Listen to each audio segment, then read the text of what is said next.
At the midpoint of the journey of life, I found myself making a video series about Dante and Hell. Emphasis on Dante in Hell. There's a reason I said that instead of just Dante's Inferno, because, as the title implies, we're going to be going beyond Dante. See, besides the fact that the Divine Comedy is 700 years old and is the single most definitive work of eschatological fiction, at least from a secular perspective, the first cantiche, Inferno, is beyond even that, because 9 times out of 10, that's the only one people will have actually read. Not only are people well aware already of Dante's vision of hell, so going over the basics yet again would just be wasting your time, but throughout the poem's long afterlife, it has not sat still. There have been countless commentaries, translations, adaptations, and other sorts of derivative works produced over this time. And so to begin and end our journey there would mean missing out on the entire history of the comedy. So we're going to be looking at not just Dante's hell, but Dante in hell, after the style of Dante. And that's going to come from primarily 6, or technically 7, I guess, really, sources. The first is, of course, Dante's Inferno itself as the foundational text. And then we have the 1976 novel Inferno by Larry Niven and Jerry Pournelle, which finds the science fiction writer Alan Carpenter, which is a sort of combination author insert of Niven and Pournelle, sent to Dante in Hell, where he journeys through the circles accompanied by a guide who turns out to be Benito Mussolini. Spoilers, I guess, for a 46-year-old book. Alan initially operates under the working hypothesis that he has been resurrected in the far future in a kind of Inferno land, a theme park based on the works of Dante, but gradually comes to the realization that he is very much in the real thing. This book was followed by a sequel in 2009 called Escape from Hell that is unfortunately not about purgatory and still set in hell, so that is one of the... that would be the 6th source that I was counting weird with. The next is the 1992 PC-98 Koei video game Tamashii no Man, or Gate of Souls. This is a Japanese video game with only a partial translation patch available, but has been played through fully by the YouTuber Author Blues using a program called Textractor, which directly pulled text from the game which was then run through a translator. This game is an adaptation of the entire Divine Comedy, but with only the Inferno portion being actually playable, with Purgatory being adapted as a sort of walk-through ending area, and then the entirety of Paradise being a short, wordless cutscene. Because of its nature as an adaptation of a poem, a great deal of creative liberty has been taken with the original in order to turn a medieval religious allegory into a playable video game. And the result of that is a much expanded depiction of that is fully beholden to the original, with a number of additions to the geography and population that are both consistent with the nature of Dante's poem and honestly enhance it. There are a few more bizarre details, but for the most part, if you hadn't read Inferno and were told some of the additions in Gate of Souls were part of the original, you would probably believe it. This was followed by another video game adaptation in 2010 by Visceral on the PS3, simply titled Dante's Inferno. It actually isn't the first video game adaptation to be called this. There was an even earlier title before Gate of Souls released on the Commodore 64, but that was a straight adaptation that didn't really add anything, so we're not going to be covering it here. The 2010 game, however, is a significantly looser adaptation that is chronologically actually a prequel. Now, it isn't really a prequel, it's more like a reboot, because it wouldn't fit into the timeline of the poem, which is based on Dante Alighieri's real life and real world history, whereas the video game creates a completely fictional Dante Alighieri who lived in about a century before the real one. But that's exactly my point. This Dante is similar to the real poet only in name, in that he loves someone named Beatrice at one point in time. Every other aspect of the character is different. While the poem serves as the foundation of the game, it is extremely liberal with its adaptations to the geography and bestiary and even the lore. Yes, really, they took what was essentially religious fanfiction and stretched it out yet another degree away, creating this weird dissonance when you realize that this game where the plot revolves around a long con by Lucifer to escape hell and conquer the entire afterlife is claiming to be the story of a devoutly religious, actual legit medieval Bible-thumping Christian. Nevertheless, this was a AAA blockbuster game that was released worldwide and so has a much bigger stake in the popular conception of Dante's Inferno than any of the other primary sources being used here. So it's important to cover.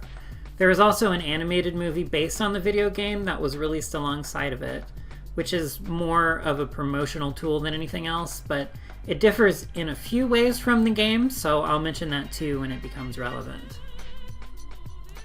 The final primary resource is the least obviously Dantean, but also the most relevant to me personally, and that's the 2015 5-issue comic miniseries Godzilla in Hell, published by IDW. And yes, while it's true that Bob Eggleton's issue took more inspiration from the 19th century genre of deluge paintings than from the comedy, and issue 4 is only loosely connected to it, the other 3 issues are explicit in their use of Dante as a foundational work. Back when the comic was being actively published, I wrote a series of articles about it that I will probably be referencing here, which hyper-analyzed every little detail of each issue. I never finished the series because of a situation that occurred in the middle of writing the final article, so in a way this video also kind of serves as a sort of soft conclusion to that, but also not really. Each issue of the comic was written and illustrated by a different person or group of people, and it's unclear how much each had contact with the others during the writing of the series. But all things considered, it works if you squint. And I don't think there's any doubt that of every living thing on the planet, no one has squinted at this series harder than me. Chronologically, issue 3 comes first, despite the fact that issue 1 shows Godzilla being a drop-in, but whatever. As I said, squinting is involved. In addition to all those things, I'm going to be peppering in some details from other sources here and there. They will always be relevant to the area of Dante in Hell we're going over, but won't necessarily always be from a work that is Dantean in aspect. Some of them will be because the sources actually predate the Divine Comedy and were themselves foundational to it. The best example of this category being the magnum opus of Virgil, whom Dante had guide him through hell in the first place, so it doesn't take a galaxy brain to figure out that the Aeneid is pretty important as an inspiration for Inferno. More modern sources may be very Dantean, such as the Burke-Sanders thing that I'll try to explain when we get there, but don't really add to the existing structure created by Dante as extensively as the sources mentioned earlier, or just so happen to be a story set in hell that, for obvious reasons, inevitably live under Dante's shadow, and so even when they try to do their own thing, they still end up owing a debt to him. So, first things first, there are actually 10 levels to each of the 3 cantiches of the Divine Comedy. I hesitate to call them all circles because I can't really say for sure if the vestibule was intended to be actually circular, although every single map you'll ever see of Dante in Hell will picture it this way. But for the sake of simplicity, I'm just going to go ahead and make that assumption and call them all circles. If you're confused about where this mysterious 10th circle came from, well, for one, it's not the 10th, it's at the uppermost region before the first circle, and 2, it isn't mysterious at all, and if you already know anything about the structure of Inferno, then you've already heard of it. See, Dante had a fascination with numerology, and the structure of his poem was organized very strictly based on his superstitions about them. Put simply, 3 was a special number because of the Trinity of the Christian Godhead. 7 is also special for another reason, I guess.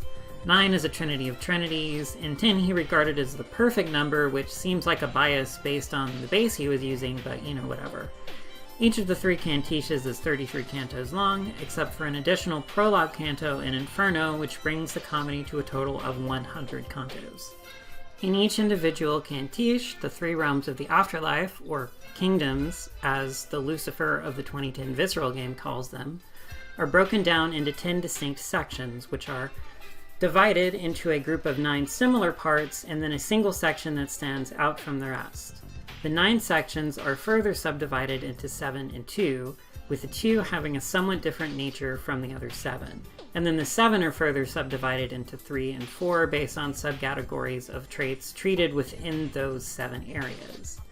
So Dante's Hell is comprised of 7 circles and the vestibule, with the circles being hell proper where sins are treated, and the vestibule being for those who didn't even bother to choose evil or otherwise. Within the 9 circles, there are 7 circles of wrong acts and 2 circles of wrong belief, being the first circle limbo for virtuous pagans and the 6th circle dis for heretics.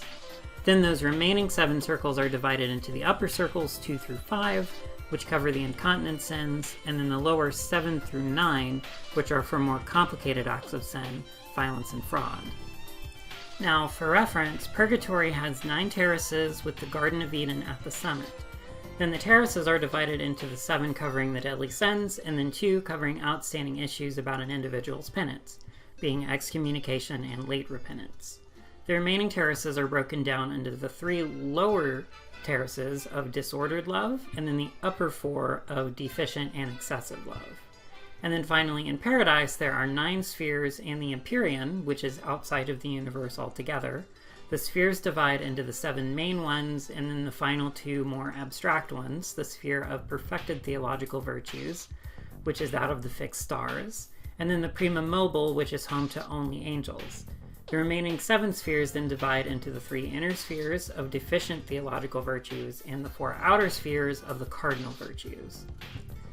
Because Inferno is far and away the one that people have actually read, expansions of the 2 sequels, Purgatory and Paradise, are much fewer and further in between. So there's really not much to say about them outside of what Dante himself wrote. That said, there are a couple of things, so I don't know, I guess there's potential to cover that too eventually, but I'm not much in a hurry to recite the poems everyone already knows and then throw in oh, and then there was this video game that kind of referenced it too one time. So, let's start with a tangent. It sounds really strange to me to say Zeroth, but I looked around online and it does appear in some online dictionaries and seems to have limited use in physics as the Zeroth law of thermodynamics. So I guess it is used unironically at least sometimes. But it still just seems odd to me to represent something ordinally in a sequence with a number that signifies the lack of value. Like, yes, if you look at it on a number line, 0 does come before 1, so it sort of makes sense, but when you start saying it out loud, it just sounds wrong. Like, if it comes before the first in a sequence, then the first is actually the second. So it doesn't mean that there's a 0th, that just means that you're counting them wrong, right? My favorite example of this is the wonderful 12 Nights of Oscars bit from Comedy Bang Bang, where when Scott Aukerman and Jason Mantzoukas are talking about Oscars, they mention something about 12 nights, but then when they start counting them, they start with the Oscars themselves, and then realize that they actually have to start counting backwards to get to the end of the dumb bit that started as simply dumb, but then turned into absolute nonsense by the time they reached the negative 10th nights of Oscars. Anyways, my point is, because of Dante's numerology kick with the 9+1 thing, the vestibule stands on its own and so isn't a numbered circle. So to respect his scheme, we're going to call it the Zeroth. Well, actually, I'm going to pronounce it Zeroth because it sounds like the name of an Ultraman monster or something. The Zeroth circle, and by the way, when I type 0th in Word, it automatically makes the th into a superscript, so Word is also enabling me in this. We're calling it the Zeroth circle as the text mandates, but it still sounds silly to me and just makes me think of the CBP bit. The Zeroth circle is called the Vestibule of Hell by Dante and isn't even really technically part of Hell at all. The souls in this circle are ones that Hell refuses to take in, but they also aren't welcome into heaven either, so they're just kind of stuck hanging out in this eschatological DMV. If it was a D&D outer plane, it would be the true neutral alignment. But that's just the alignment. The environment itself isn't neutral at all. Dante describes it as dark and loud, filled with cacophonous screaming. Dante and Virgil enter hell through a gate with the inscription that everyone already knows, that I don't need to repeat. You know, the abandon all hope thing? Hello, it's me later, after I initially recorded this, and I'm sick, which is why my voice sounds even worse than it usually does. There's a few things that I forgot to put in or mention, and so I'm doing it in post. I was actually working out the format of what these videos were going to be, like while I was writing it, so stuff got moved around and stuff. But I neglected to mention that in Gate of Souls, or Tamashii no Man, instead of there being an inscription written on the gate, there is a little face up on it that actually recites that part of the poem for you, which is odd and cool. But another interesting thing about that poem, especially in Japanese, is that I recently found out is apparently the original translations, like the first translations into Japanese, weren't translated from the original Italian, but actually came from English and German sources. I couldn't find out too much about, like Wikipedia just lists the translations. It doesn't really tell you much about them. So I don't know what the first was. I don't know what translation that Tamashii no Man is using as a basis. But, so there is the potential that that game is translated from from Italian to English or German and then into Japanese. And then if you watch the Author Blues playthrough, he's actually done 2 playthroughs now. I've just read one was like a couple weeks ago. But if you watch either of those, you're also watching it translated from Italian to English or German to Japanese to English, which is interesting. There is this translation that I found out about by this guy, Fuyuhiko Kitagawa, that sounds really weird. He apparently cuts out the first 2 cantos, and Dante just never meets Virgil, and instead he goes through hell alone, which is interesting. I wonder if he does Purgatory and Paradise, and if he doesn't go to heaven with Beatrice either. Another thing about the depiction of the gate and the Dark Wood in general in Gate of Souls is, the titular Gate of Souls, is that there are souls that are hanging around outside of the gate, like in the dark forest. Like, you know, the vestibule isn't really hell, but like the Dark Wood isn't anything. Like, that's on Earth. That's not a part of any of this. And so it's weird. When you talk to them, they say stuff like, oh, I feel myself being drawn towards the gate, you know, in the same way that, like, I'll get into that in the next video, but, like, it's, why, but they're not going through the gate, they're just kind of sitting or standing around or pacing, so, like, what the hell are they doing? It's weird. The only ghost that Dante ever sees outside of the Inferno is Virgil, because Virgil specifically left in order to go get him. I don't know, it's a weird change.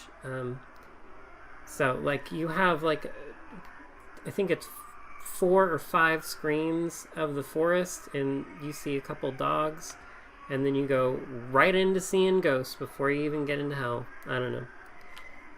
And by the way, I am skipping over the Dark Forest. I'm not covering it, you noticed, because, 1, it's not part of the Inferno, so it would be kind of disingenuous, and 2, it's kind of inexplicable and impossible to account for, because it's not a part of any sort of afterlife.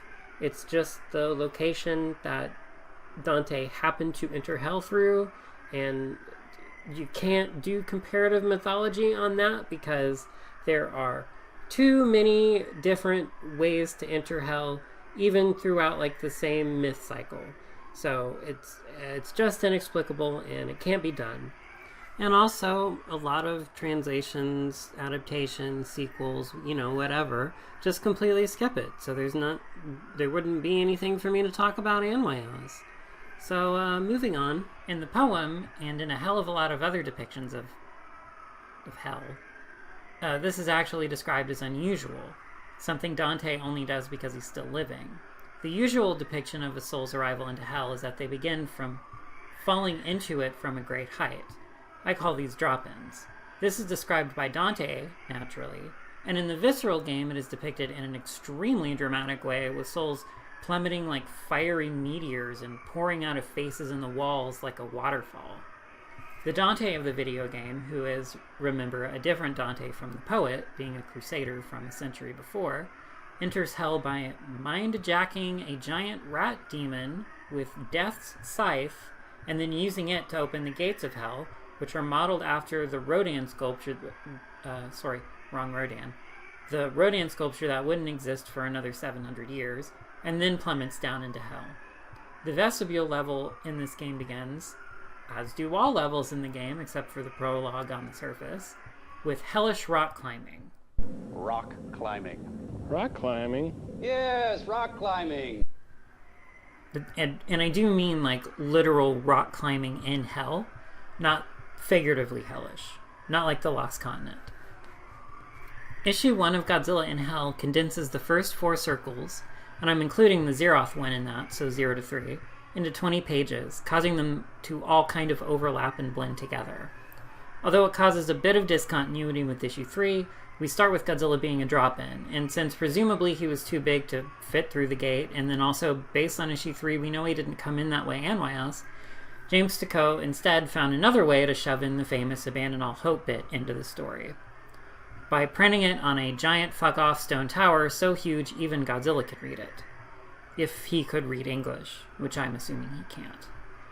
I know that it's for the reader's benefit to print it in English because it's a comic made in the US, but it's honestly a bizarre choice. Godzilla is culturally and legally Japanese, so you'd think that'd be Hell's first choice, but then failing that, they could have at least printed the reference in the original Italian.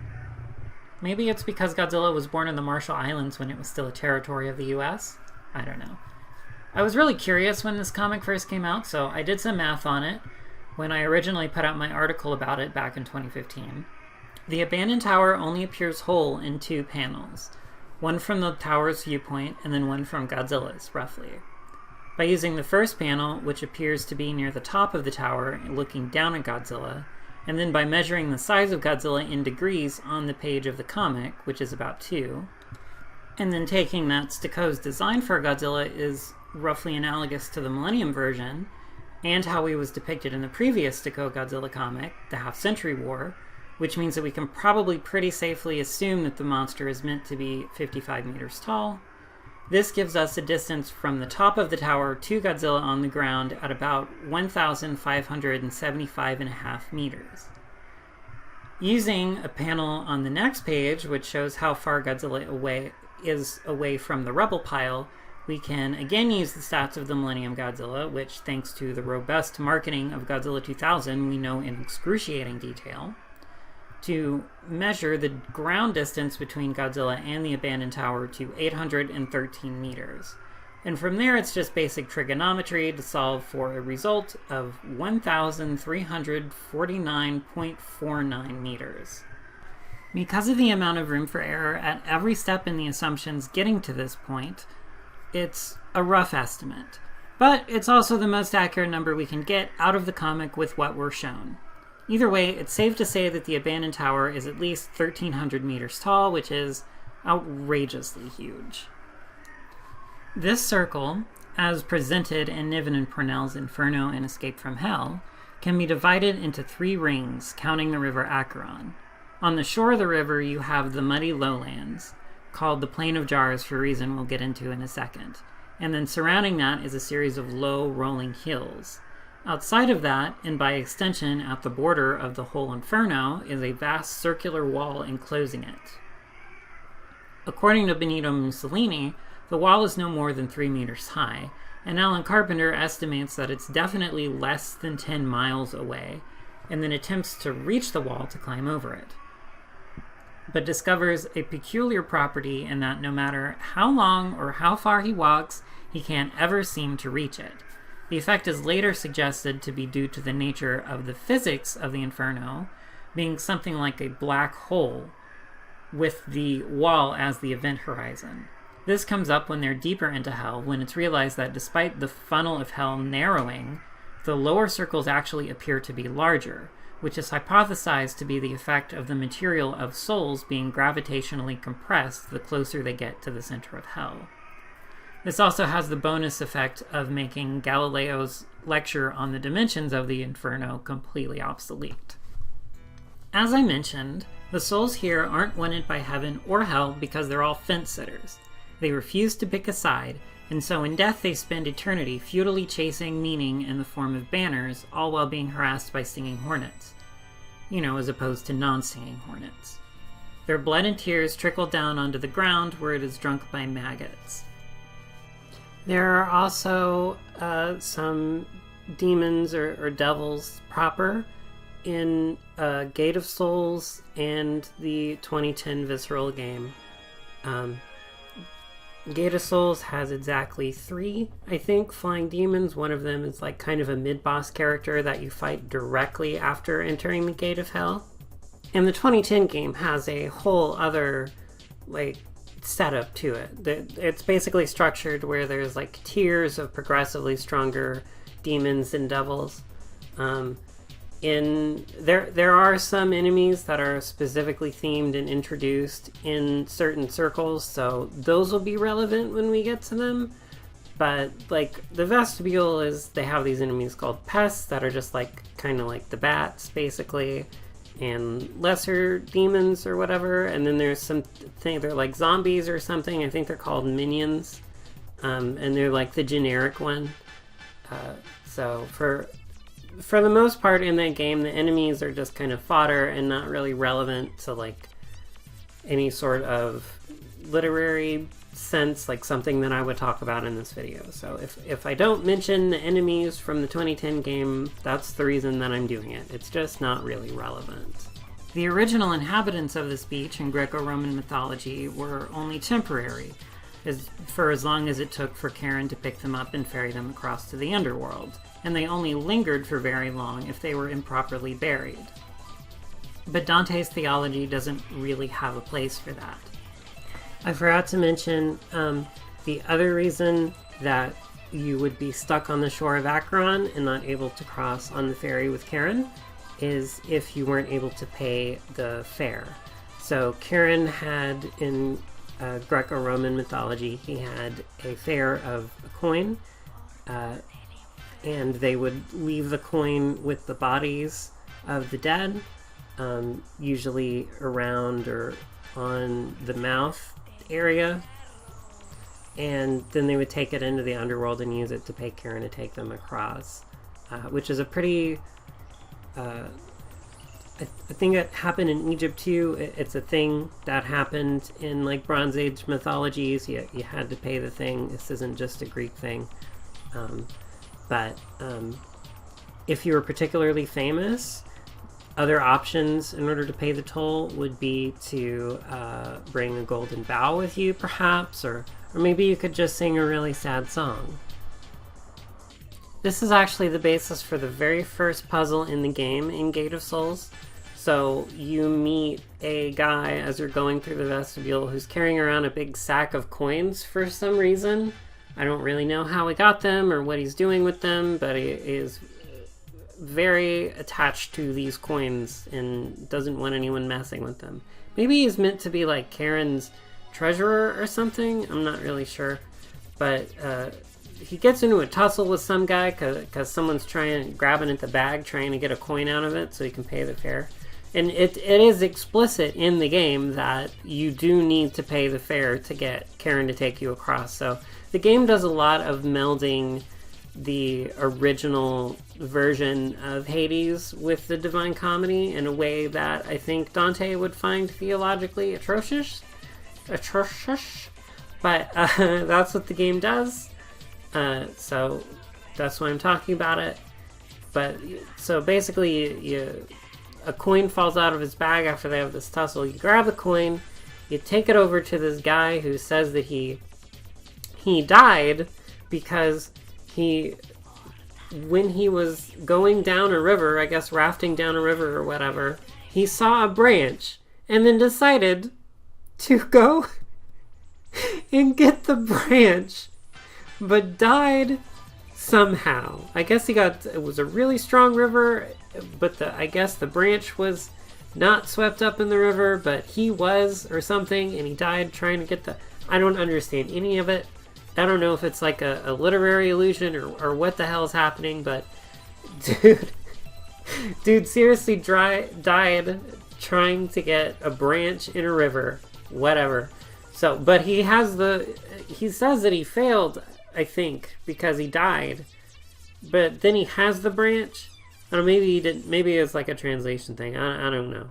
But he has a branch, and then you grab the branch, and then it turns into a golden bough. So they managed to, in the same level, fit in both the coin and the golden bough. You don't fit in the sad song part, but there is another reference to Orpheus later that we'll get to. So yeah, that's the first puzzle in the game. In Niven and Purnell's Escape from Hell, Alan Carpenter returns from his first trip down to the center to discover that he has been given the gift of tongues, the ability to comprehend any written or spoken language. With this, he's able to actually read what's written on the banners. Given the fact that the whole reason souls chased after the banners is to discover a truth or meaning that they lacked in life, the implication is that the banners are written in an intelligible way, but in no way any human could ever interpret without divine intervention, which is really interesting. They all say different things, but my personal favorite is the one that says, "Don't let them immanentize the eschaton," which is to say, hastening the arrival to a natural endpoint for humanity, which can and has been interpreted either as a sort of heaven on earth or the apocalypse. In the 2007 animated film Dante's Inferno, based on the translation / adaptation kind of thing version of the Divine Comedy, written by Marcus Sanders and illustrated by Sandow Burke, have the uncommitted not chasing banners but carrying them in the form of protest signs. This is a weird choice that doesn't really make a lot of sense with the theme of Contrapasso as it relates to the whole banner thing, but it's visually interesting at least. These futile, uncommitted souls chase the banners across the low hills that were described by Niven and Purnell. The most intriguing inhabitants of the circle are the neutral angels. These are angels who sided with neither God or Lucifer during the war in heaven, and so, like the cowards, as Virgil calls them, find company neither with God's angels nor with the banished devils. The banners the uncommitted chase are revealed in Escape from Hell to be carried by these beings, which, for some reason, are invisible to human souls. When Carpenter catches up with one and tries to convince them to come with him to leave Hell, this goes nowhere. There is a slightly more helpful neutral angel that Dante can talk to in Gate of Souls named Shell. I couldn't dig up anything on any angel named Shell, so I suspect it's just a made-up angel-sounding name, but I could be wrong. Shell initially reacts to Dante with confusion and anger over the fact that he's in possession of a holy staff thingy that functions as a weapon in-game. After Shell's outburst, they apologize and then ask Dante to help them out by using the staff to let them escape from Hell, which they do, and then gives Dante an ambrosia, which is used as a healing item in the game, as a reward. It's a kind of secret, well, okay, not really like secret, but a sort of out-of-the-way area that's more like a fun bonus side quest and doesn't really have any impact on the rest of the game. Sidebar, well, okay, two sidebars. First, or Zeroth, I guess, is the War in Hell. And this is connected to why I'm exclusively calling the figure at the bottom of Hell Lucifer, even though Dante himself is rather loose with the name. I want to make it very clear that I'm not a theologian, and I'm not religious. I just really, really like monsters and mythology and eschatology, and happen to know a lot about them because they're interesting to me. So take that into consideration for what I'm about to say. The idea of a war in heaven comes from the book of Revelations in the New Testament, where Satan rebels against God and is cast out of heaven after gathering up a third of the angels to fight alongside him. If you know much about this book, or you know what the title means, you'll know that these events are played out as part of a prophecy of future events that have yet to happen. Now, I'm not trying to dunk on Dante for going against canon, not only because given how devout he was, I think the smart thing to do is defer to his understanding of the topic, and also because the interpretation that this war in heaven is actually about stuff that happened in the past, for some reason, is extremely common. But outside of what anyone else has to say about it, as a text, it seems clear as day that the war in heaven is presented as a future event, which means that there has yet to be a rebellion, which means that there are no angels who were presented with this choice in the first place, which means there are no neutral angels. One of the reasons I'm calling Dante's Satan character at the bottom of hell Lucifer is because, unlike Satan, the only reference in the Bible ever made to Lucifer is a metaphor connected with a contemporary understanding of the planet Venus in its morning star form, which is what Lucifer means in Latin. Because the metaphor is specifically about the fall of a king, the name Lucifer became associated with the fallen angel, who, unlike Satan, who is consistently depicted throughout the Bible as a loyal agent of God and simply has a dirty job, as it were, right up until the fall in some prophesied future, Lucifer was only identified as fallen, and so a whole mythology appeared around him that is the basis for everything we assume about the Christian notion of the devil today. While Satan and Lucifer are almost always conflated, including by Dante and Milton, this wasn't initially the case, and still today there are many places where the two are incredibly distinct. Probably the most relevant of which, as far as pop culture is concerned, being the Megami Tensei franchise, where the distinction is exactly the one I just covered. So, having Lucifer as a character gives us the ability to afford Dante his interpretation of a war in heaven in the past, without breaking the nature of Revelations as a prophecy. This is a huge topic, and I'm not going to spend any more time on it because I gotta move on, but if it's something you're curious about, I'd encourage you to look into it more on your own because it is absolutely fascinating. The other thing is the neutral angels themselves, for which it isn't an unreasonable assumption, but there also isn't any evidence in canon that I'm aware of that suggests their existence. The closest thing to them is the Watchers, who, like the neutral angels, are also fallen angels, but not fallen in the same way as the devils. And by the way, the language I'm using here is for a reason. When I say devil, I'm referring specifically to fallen angels of the traditional hell variety, as opposed to demons, who would be entities that are native to the underworld or hell. This isn't a universal distinction for the usage of these words, but it does exist, and it is useful in this context, so keep in mind that I am making that distinction. Anyway, so the Watchers never rebelled against God, they never acted maliciously or made a conscious decision to betray him.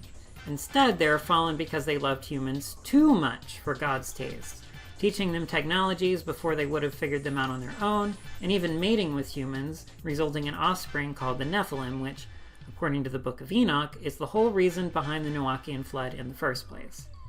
This wouldn't have been canon to Dante's belief, nor is it canon to most Christian sects, but it is in Ethiopia and Eritrea, and other sects consider it at the very least to be relevant, if not necessarily divinely inspired. The Watchers were imprisoned within the earth in a place called Dudail, which is sort of an underworld, drawing a more direct comparison with Dante's neutral angels. Niven and Parnell's Inferno adds one of the most brilliant expansions to Dantean lore ever conceived to the vestibule, which is the fate of the agnostics. While it could be argued that agnosticism could be wriggled into one of the two circles of wrong belief, limbo or dis, it is simultaneously not fully belief in the wrong thing or non-belief, and so the bureaucrats of hell would just end up fighting over them. Instead, their souls are sealed up in little bronze bottles left in a vast plain near the shore of Acheron. Inside these bottles, they retain all of their senses, including proprioception, but don't seem to have any sort of body or exist in any particular place outside of a vast bronze void. The contrapasso is that in the absence of a clear expectation of an afterlife, they are given exactly that, an eternal existence after death, where they retain all their senses, but with no substance to it. Because they didn't have any confidence in their belief, their reality becomes a whole lot of nothing. Carpenter spends at least 30 years in one of these bottles until he finds a way out, which is simply to invoke the name of God.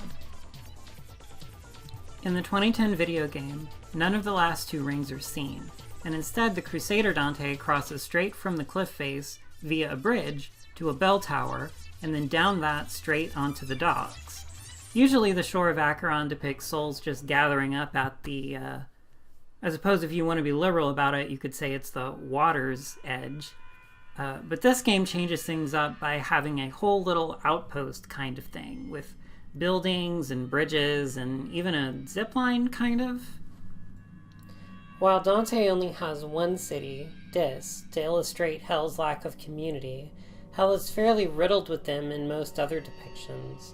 Obviously, this comes up a lot in Godzilla in Hell, being that cities were the primary way Godzilla interacted with humans, who are the majority of the inhabitants of Hell. As I said, the first issue compresses the first four circles and kind of mushes them together, but there is one city, seen in a single panel, that could be interpreted as being in the vestibule. It's made of black spires and domes with bright red eyes on the exteriors, and then the domes have human-looking faces on them. It almost looks like something you'd see from Wayne Barlow's Inferno. Another instance of a city in what is probably meant to be the vestibule comes from the 1990 RPG Richard and Allen's Escape from Hell. So, the original plan for the game was to have all 9 circles represented, but for reasons, I guess, it all got compressed down into just 3 levels. The stage is irreverent to the point where it borders on parody, or maybe it would be more accurate to say that it borders on being serious. And despite having Dante, and even Niven and Parnell's Inferno, as a primary inspiration, it isn't really very Dantean, so I won't be bringing it up often. But outside of even Limbo, there is a place called the City on the Edge of Eternity. This is where they put Minos' court, so you could argue that it's meant to be in the first circle, but based on the name and the like, I don't think that's the case. The City on the Edge of Eternity features a post office, an Office of Redundancy, because hell is a bureaucracy, get it? Haha. The law offices of Milton and Hellas, and a clubhouse for the Capitalists for a Free Hell, led by Stalin. All of which I'm sure was very funny in 1990. I'm hesitant to call the liquid Acheron is made of water because it isn't clear that that's what it is. The river is described as dark, sometimes just black, similar to the way Styx is described. The descriptions of the rivers of the afterlife are often pretty literal descriptions, with Phlegethon being actually blood, Cocytus probably being actually tears, and Lethe definitely causing forgetfulness, etc. So we might suggest that Acheron, the river of woe, might be some sort of strange supernatural substance we could call liquid woe, whatever that means. Regardless, Niven and Purnell give the river a unique and terrifying quality, which is that anyone who is submerged in it experiences a similar fate to the agnostics in the Plane of Jars, only it lasts for the rest of eternity. My point is, it's probably not simply water that the river is made of. In Dante's poem, Virgil doesn't elaborate on the courses of these supernatural rivers until they're walking along a tributary of the Phlegethon in Canto 14. But I'm getting to it earlier because it's already relevant. I guess what I'm trying to say is that if you, for whatever reason, find yourself needing to make your own catabasis and need a guide, why trust some old poet who died before phones were invented when you could book me? I ain't about trying to force every square peg into an allegorical hole. I'm gonna give you the straight shit up front as soon as it's relevant. And unlike Virgin Virgil, Chad Malley ain't finna ghost you right when you get up to the earthly paradise. Plus, I speak English. And sure, Virgil's had a long time to pick up a second language, but you don't know what his priorities are down there. So go with a sure thing and call me, toll free at 1-800-555-Catabasis, more like Cata-based, now. or simply text "Go to hell, Mally" to this number on screen. Anyways, so the rivers. Dante brings it up because Virgil has mentioned Acheron and Styx already, and Dante remembers Virgil talking about there being 5 rivers in the underworld and wants more info. And not to put Dante on blast here, but he just outed himself as a fake fan. There are 6 rivers in the underworld mentioned in the Aeneid, and you probably do see all 6 of them in Inferno, but for whatever reason, the 6th is never referred to by name. I'm gonna do better, and you'll hear about it when we get there, though. Anyways, again, Virgil explains that you've got these 4 rivers, Acheron, Styx, Phlegethon, and Lethe, that all flow downwards into the center of the earth, which is where Dante puts the Inferno, so therefore the center of hell, into Lake Cocytus. The source of Lethe is actually way the hell up on the summit of Mount Purgatory, or, I guess, way the Purgatory up, while the other 3 flow from the same fountain, which is inside Mount Ida in Crete. The source is a large statue of a person composed mostly of metal except for 1 foot, but all different metals, and is a kind of mythic fusion of the ages of man mentioned by Hesiod and Ovid, but probably just Ovid because Dante couldn't read Greek, and the biblical story of Nebuchadnezzar's dream. The construction of the statue is the same as in the Book of Daniel, with the exception that 1 foot is fully iron and 1 is fully clay. Every part of the styx below the golden head is cracked, and from it flow the collective tears of mankind, which become the 3 rivers Acheron, Styx, and Phlegethon. This means that it's quite natural for the lake that all 3 of them flow into be a lake of tears, because that was the initial nature of all 3 at their source. It doesn't really make sense how you get blood from dividing tears, or that you add a river of forgetfulness into the mix and you still get tears, but this is a supernatural world where everything is a metaphor, so it's only meant to make figurative sense. So I forgot to mention something I wanted to bring up, which is a parallel between the Infernal Rivers, being that their source is the collective tears and misery and sorrows of mankind, with the Japanese Sanzu River, which I think is it's a similar trope. It's a river that you cross to get to the afterlife. I don't think it's a Shinto thing. I think it's a Buddhism thing. So I don't think you get into Yomi, but then I don't really know where that fits, because Buddhism is about samsara, and I'm not clear on the details. And when I had the thought about including this bit in the video, I was even less clear on it, because the parallel that I was trying to draw between the Infernal Rivers and the Sanzu River was actually something that I remembered from Power Rangers. Okay, so there is this season of Power Rangers, or if you want to be pedantic about it, you could insist that there is a difference between there's not. They're the same show. It's time to get on the soapbox. Listen, if you insist on claiming that Super Sentai and Power Rangers are different shows, like, they're the same footage and most of the time the same plot. The only difference is the actors. What are you talking about? What is wrong with you? It's the same merchandise, the same studio, the same this, it's the same show. Quit being elitist about it, my God. And it's especially apparent in this case because the particular season of Power Rangers I'm talking about is the American adaptation is a direct adaptation, which makes absolutely no sense because the theme of the original Sentai show, which is Shinkenger, is about generational samurai. So there's since feudal Japan, there have been these samurai rangers, and then they pass down their powers to their children and so forth. But then in the Power Rangers adaptation, that's still exactly the case. It just so happens that they're all white people.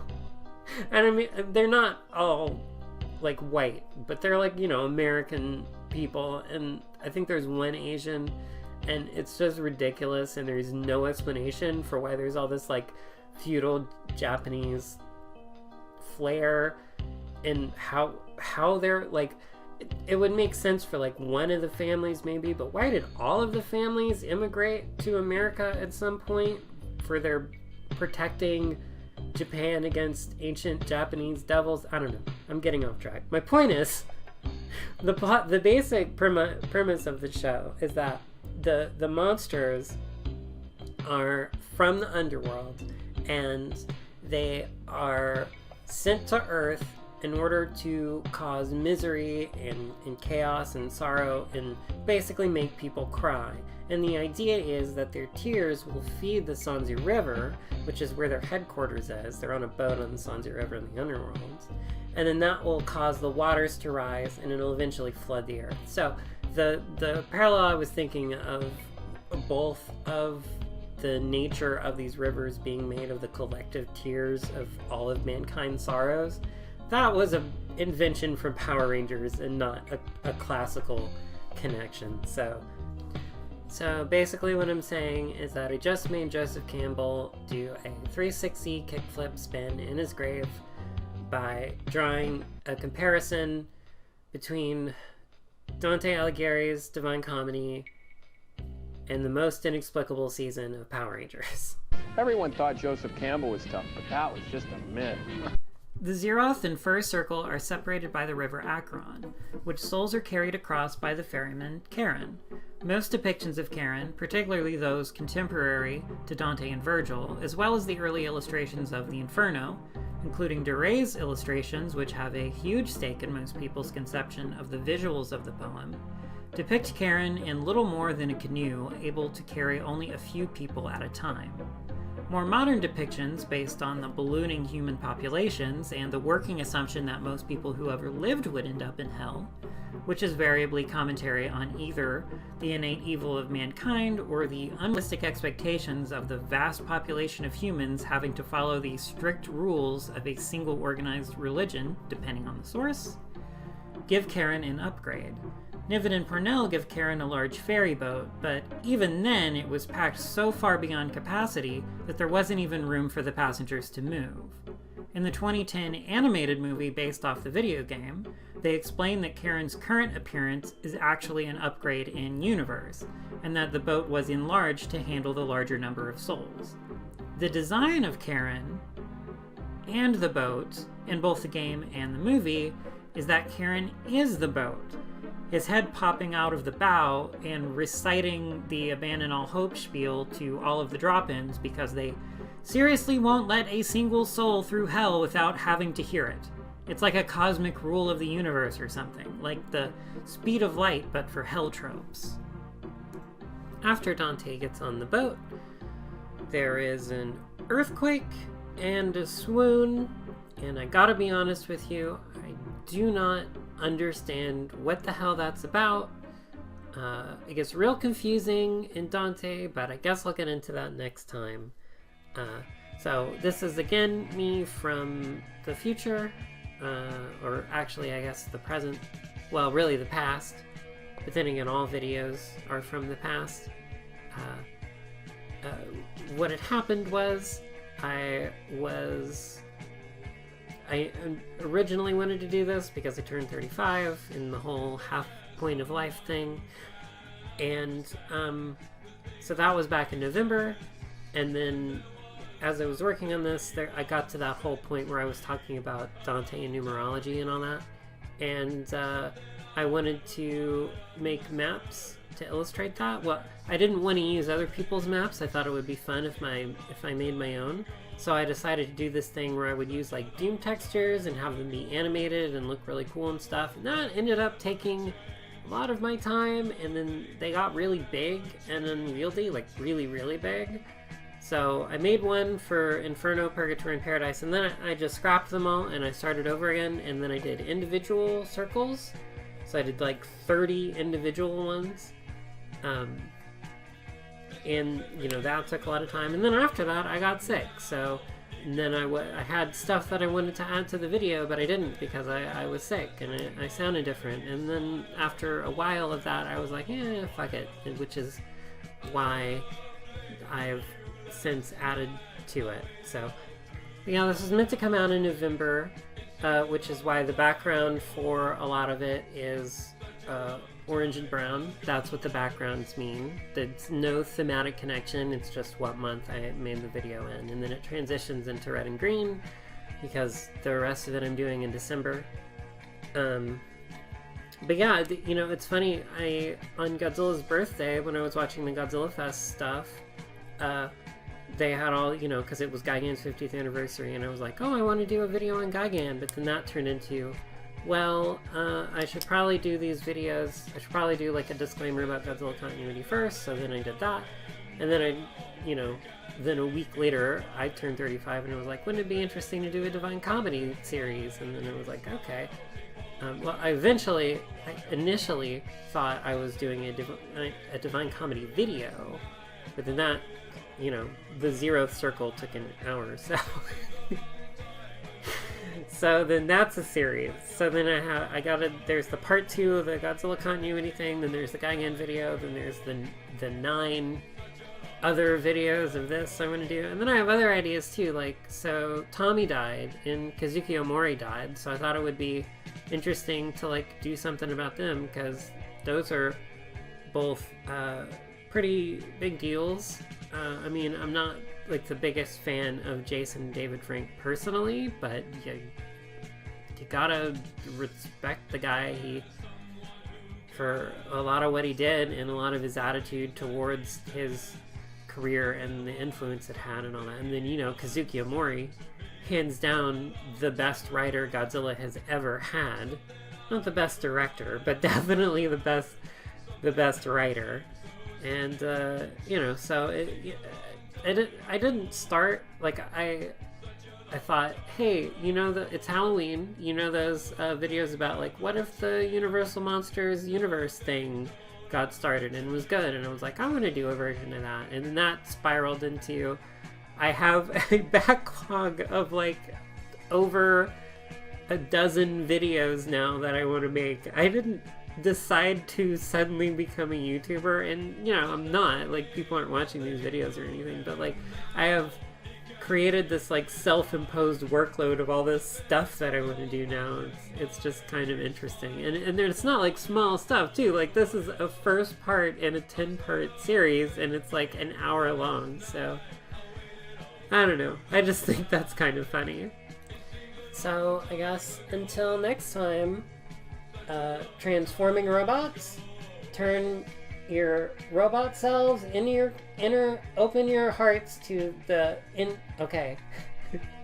Robots, inside of each of us lives 2 cars. The one we can transform into, which is the one we will be transforming into. After we've done that, we'll go and we'll drive away. I think I've done go and drive away before. I'm gonna do a lot of repeats. There's only so many ways you can say this. Robots, let's do the thing. Let's go. Let's get out of here. And they're gone. Goodbye, robots. We'll never see you again. I'll never forgive you.